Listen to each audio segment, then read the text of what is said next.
Sí, tal como decís, es una temática muy triste, una temática que moviliza y por la cual, por esos mismos motivos, muchas veces no se habla de estos temas, ¿no?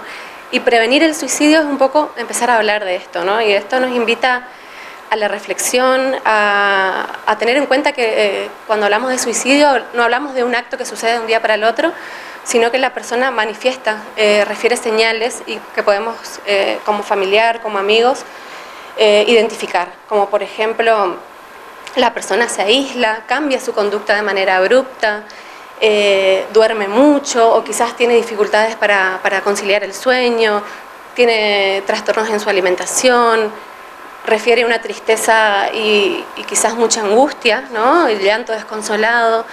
Entonces son todas situaciones que podemos de alguna manera identificar y hablar. Y como siempre decimos, es importante hablar acerca del suicidio.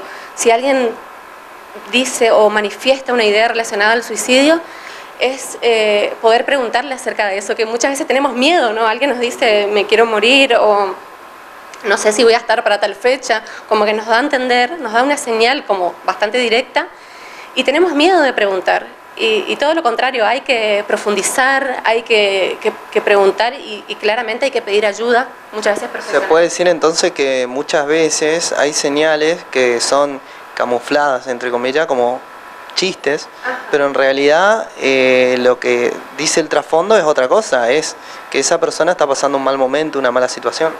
Tal cual, si a estos chistes le sumamos todas estas otras señales que te mencionaba anteriormente, ¿no? Como los cambios de su conducta, la angustia y demás, hay que prestar atención. Muchas veces nos sorprendemos ante la noticia de un suicidio porque decimos, no podemos creer si lo vi también a esta persona. Y sí, a veces pasa, porque a veces vemos estas señales, pero no creemos que pueda llegar a eso. Y a veces sí. Y como última pregunta, es importante que las personas asistan al psicólogo.